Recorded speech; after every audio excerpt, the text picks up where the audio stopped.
Hello guys, current affair की series है ये। इसमें आज 3 मई, आज क्या तारीख है? आज की आपकी डेट है 3 मई। तो 3 मई की ये आपकी करंट अफेयर है।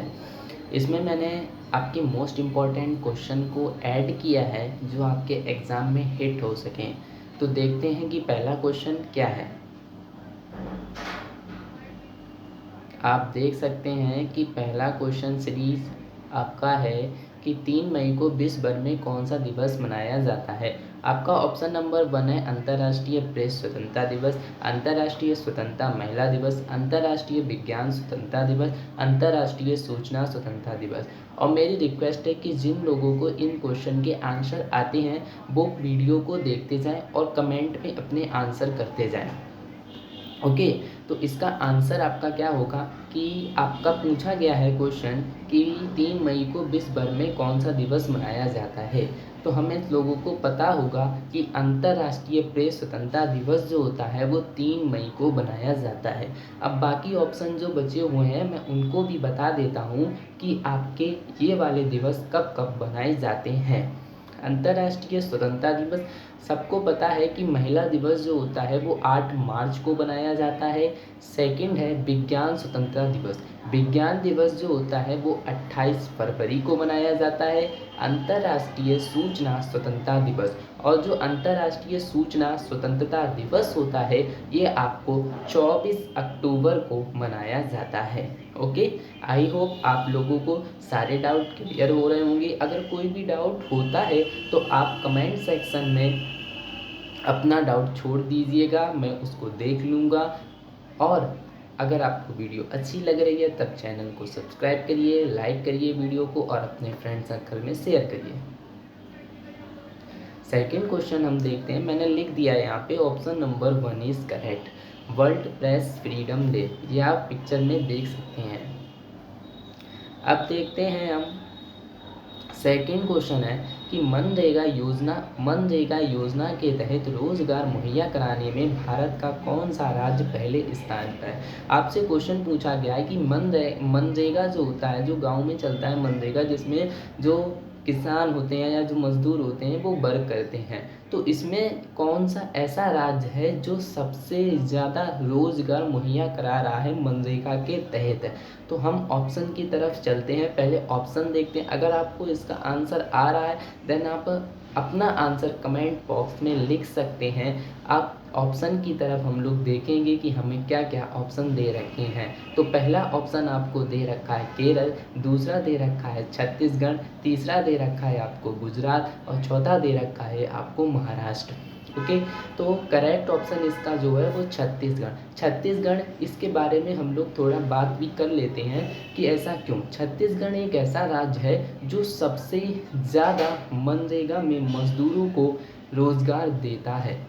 और बात कही जाए तो 100% में से छत्तीसगढ़ में 24% मनरेगा के तहत ही रोज़गार चल रहा है। 24% अब बहुत ज़्यादा होता है।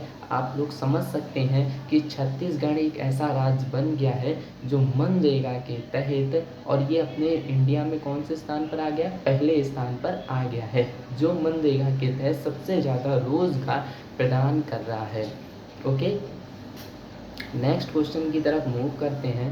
नेक्स्ट क्वेश्चन आपका क्या है, option number 2 is correct option. ये मैंने इसकी एक पिक्चर डाल दी है जिससे आप भूले ना।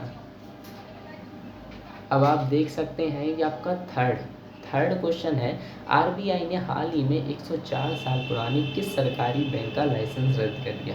अगर आपने न्यूज़ में या पेपर में और टीवी में देखा होगा तो आरबीआई ने क्या किया है, एक बैंक है जिसको 104 साल पुराना, आप समझ सकते हैं कि कितनी बाउंडेशन होगी दोनों के बीच में, जो 104 साल बैंक पुरानी थी, लेकिन उसने आज के क्या कर दिया है, उस बैंक का जो लाइसेंस था उसको कैंसिल कर दिया है। तो वो बैंक कौन सी है?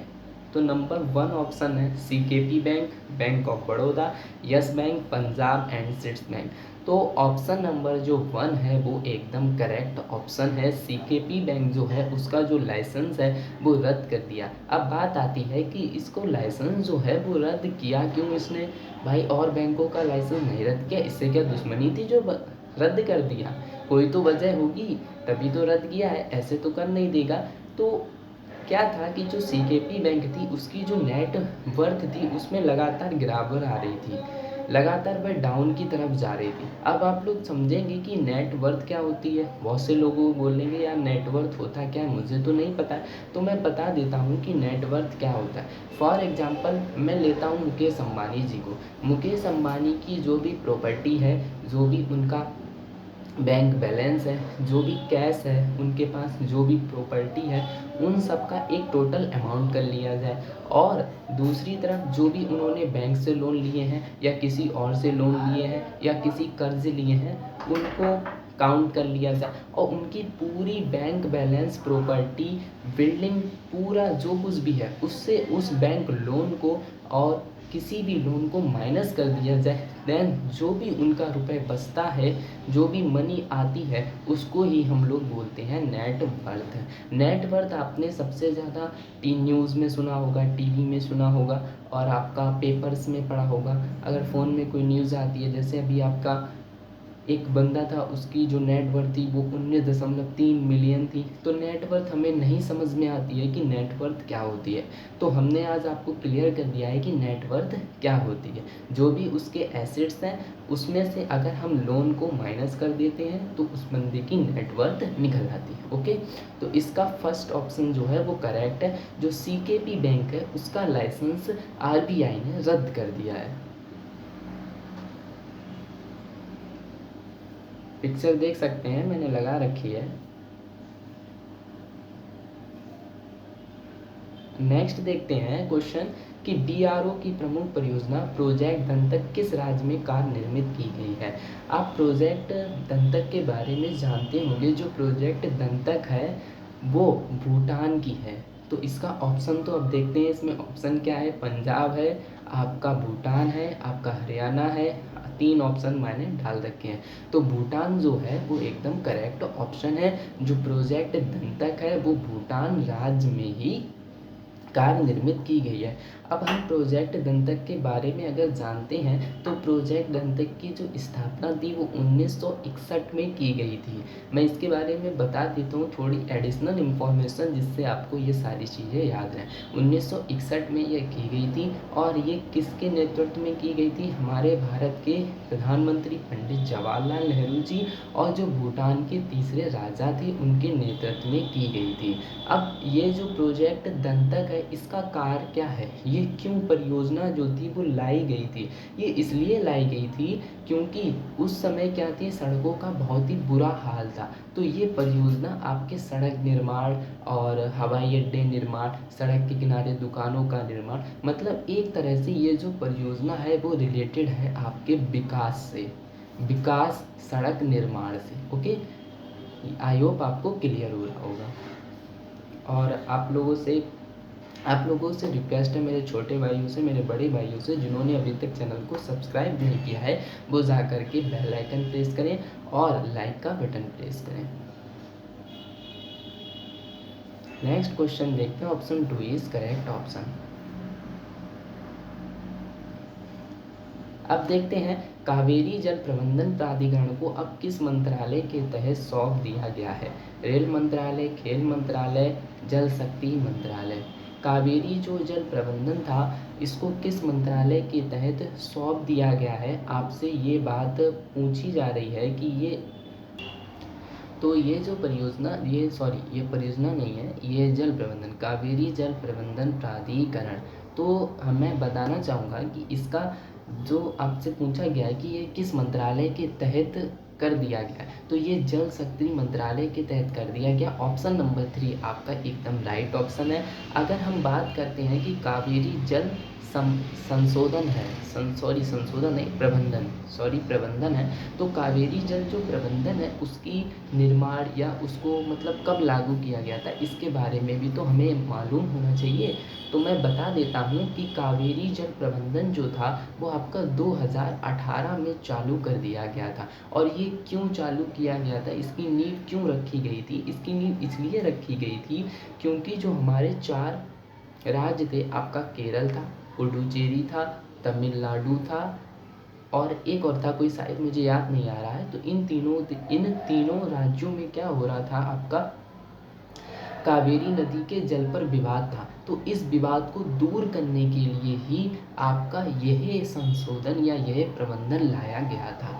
तो अब यह जो प्रबंधन था वो किसके तहत कर दिया गया है? जल शक्ति मंत्रालय के तहत। लेकिन पहले जो ये प्रबंधन था वो गंगा नदी और विकास गंगा, जो आपका विकास नदी एक मंत्रालय है उसके तहत था। उस मंत्रालय से लाकर इसको एक अलग मंत्रालय में रख दिया है जिसका नाम है जल शक्ति मंत्रालय।